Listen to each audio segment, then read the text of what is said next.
철저한 단백질 위주. 고기 어딨어?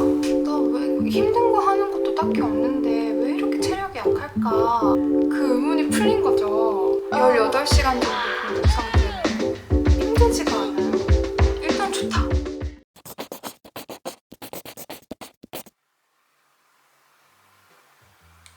안녕하세요. 오늘은 지난 10일 동안 저에게 일어난 꽤 큰 변화에 대해서 얘기를 해보고 싶어서 카메라를 켰는데요. 오늘 뭐 드셨어요? 이거 어렵네요. 카메라 보고 얘기하는 거?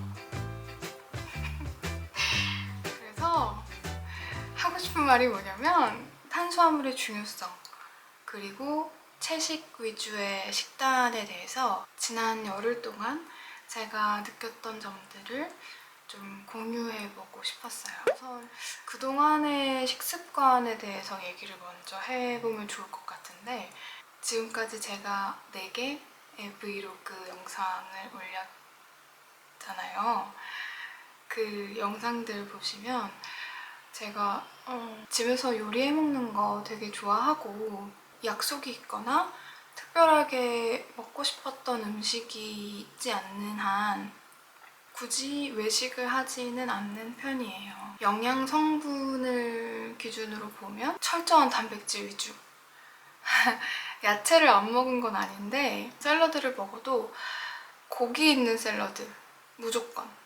진짜 이해가 안 갔던 게 그 샐러드에 풀만 있고 두부 몇 조각 있다거나 아니면 단호박, 리코타 치즈 조금 이렇게 얹어서 나오는 그런 거 있잖아요. 그런 거 보면 저는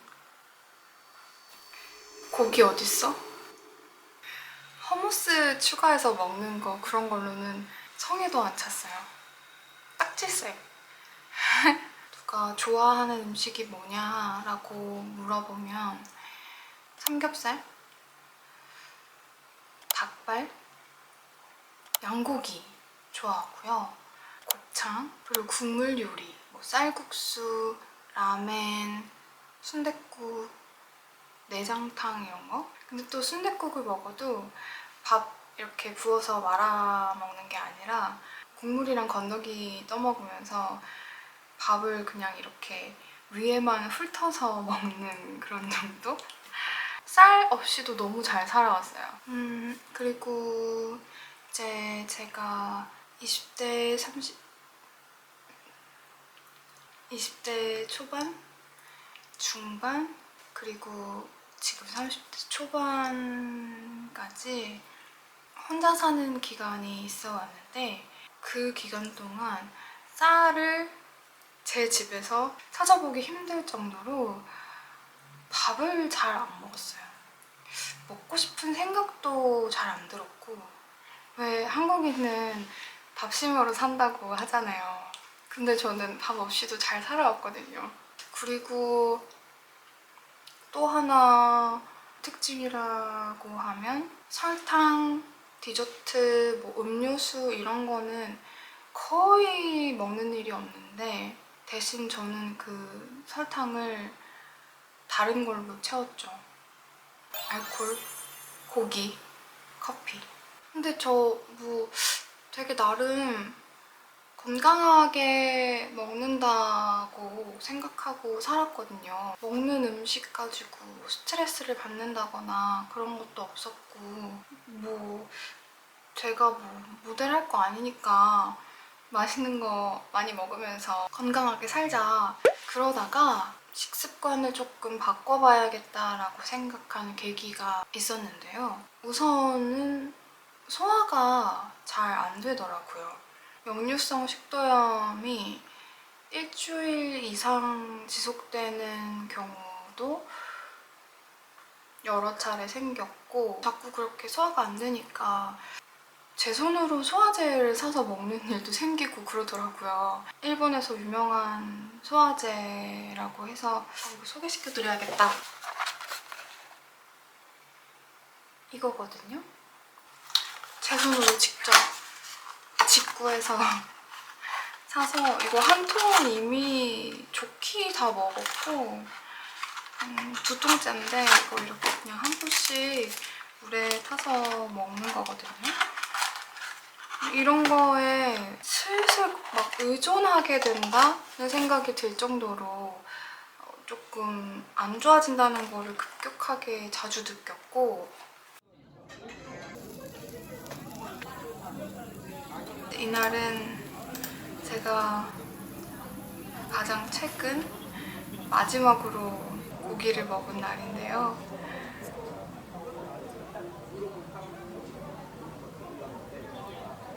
술까지 하면서 참 맛있게 먹었어요. 근데 그날 소화가 안 되더라고요. 밤새 속이 불편해서 잠도 거의 못 잤고. 고기가 너무 맛있어서 버섯 맛있을 수가 없어. 그러니까 먹고 나서도 먹을 땐 행복했는데 먹고 나서 행복하지가 않으니까 좀 식습관을 개선해야 되나 하는 생각이 이날 저녁에 확 들었죠. 근데 그 주말에 넷플릭스에서 The Game Changers라는 다큐멘터리를 하나 보게 됐어요. 그 주요 내용이 뭐냐면 이제 단백질 신화에 대해서 얘기를 하는데, 운동하시는 분들이나 뭐 힘을 많이 요하는 그런 일을 하시는 분들 사이에서 단백질 많이 먹어야 된다, 그래야 힘이 난다, 이런 강박 아닌 강박이 생겨 있는데, 사실은 그 우리 몸의 힘의 근원, 에너지의 근원은 글리코겐이라는 거에서 온대요. 근데 이 글리코겐이 탄수화물을 섭취하면 그게 우리 몸의 근육층에 저장이 된다고 하나? 그런데 이제 탄수화물 섭취량에 비해서 단백질 섭취량이 월등히 높은 사람들이 그런 식습관을 지속하게 되면 탄수화물이 우리 몸에서 만성적으로 고갈되는 현상이 나타난대요. 그러니까 만성 글리코겐 고갈 현상이 나타난다고 해요. 그렇게 되면 만성적인 피로가 나타난다고 하더라고요. 근데 제가 진짜 그렇거든요. 나 왜 힘든 거 하는 것도 딱히 없는데 왜 이렇게 체력이 약할까? 근 한 2, 3년 정도는 그런 생각을 되게 자주 했었는데 그 의문이 풀린 거죠.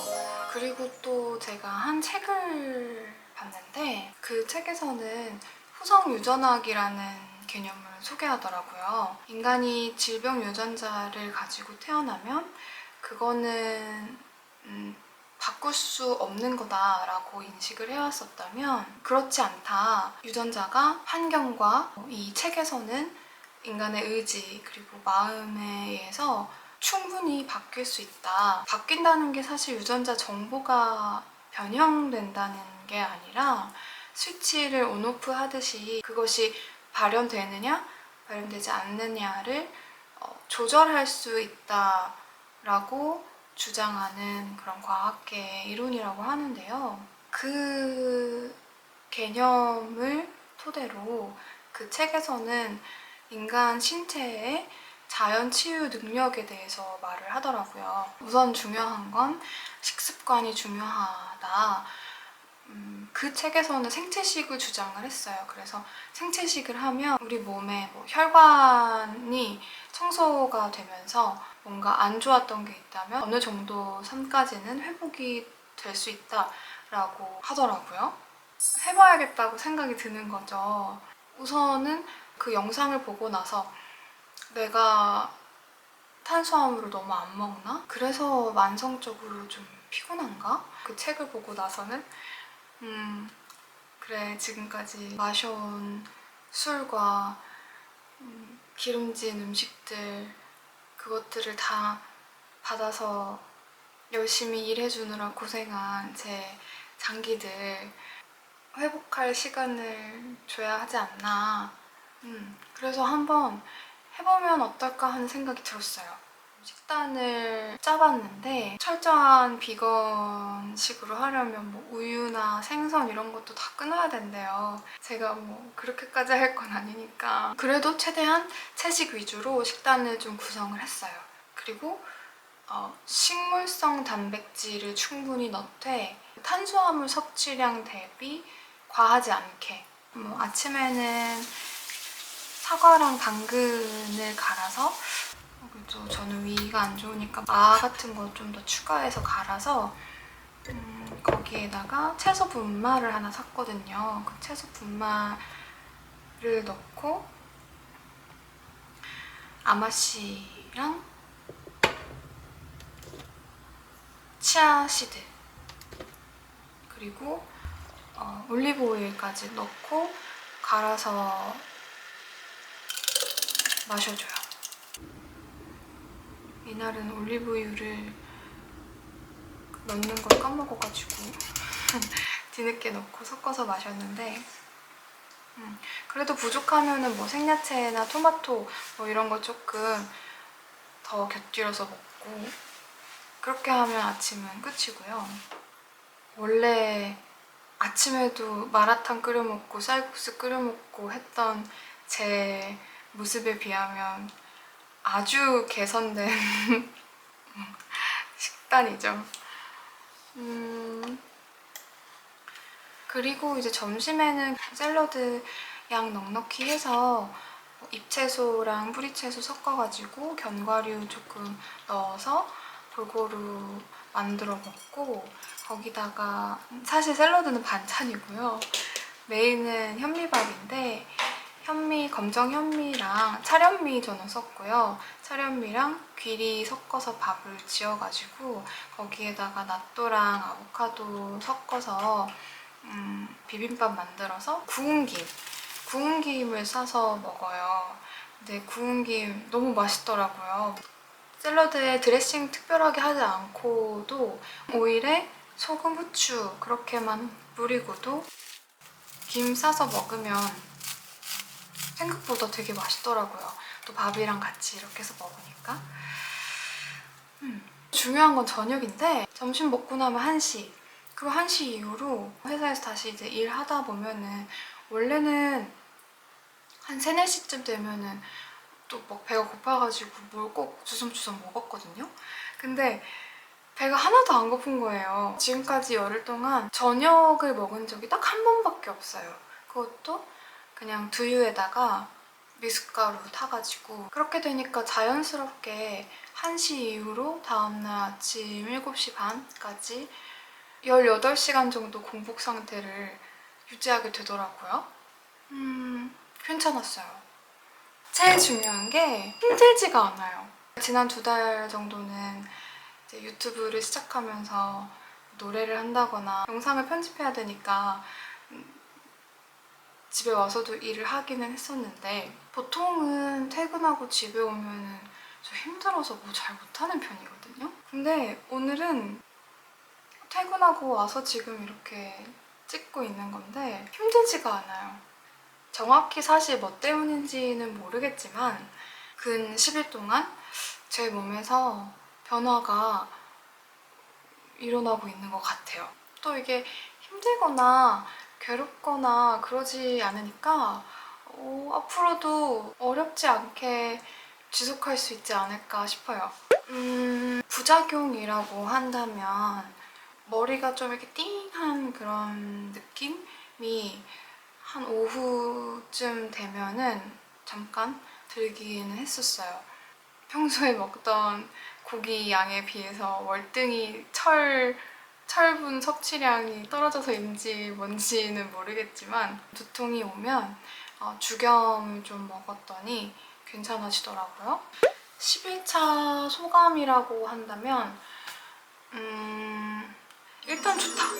왜 본인이 가장 잘 느끼잖아요. 지금 자기 몸의 상태가 어떤지. 저는 원래도 막 에너지가 넘쳐나고 말이 많은 스타일은 아니거든요. 그게 말하는 게 저는 좀 힘들어요. 말을 많이 하고 그러면은 좀 기가 빨려요. 근데 이런 식단을 시작하고 나니까 단 며칠 만에 몸에 뭔가 활력이 도는 것 같고 에너지가 생긴 기분이랄까? 제일 신기한 건 밥에 야채만 먹어도 배가 안 고플 수 있다. 고기를 먹지 않아도 하루가 갈 수 있다. 그걸 깨달았어요.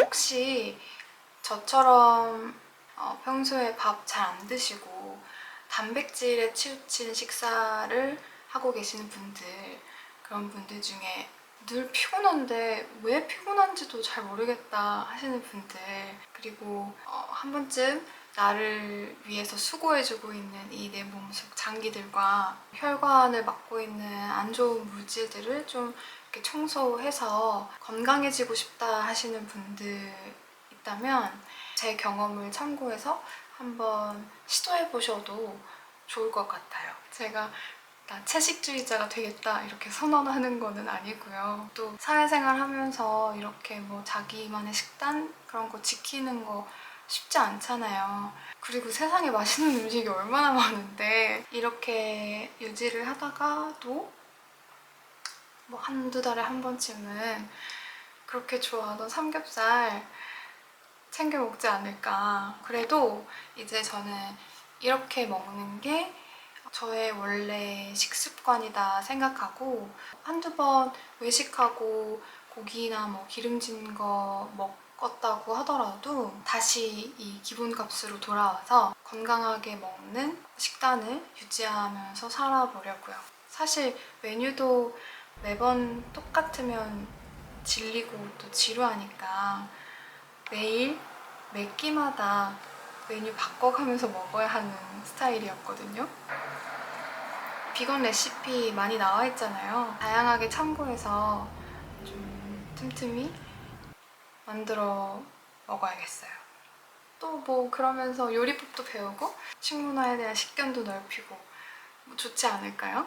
그래서 앞으로도 한번 이렇게 최대한 유지해보면서 시행착오를 겪는다거나 아니면 또 어떤 변화를 느끼는지 다양한 그런 요리법들, 공유하고 싶은 것들 생기면 또 한번 이 주제로 영상을 찍어보도록 하겠습니다. 내일도 건강하게 맛있는 거 많이 드시면서 활기찬 하루 보내시길 바랄게요.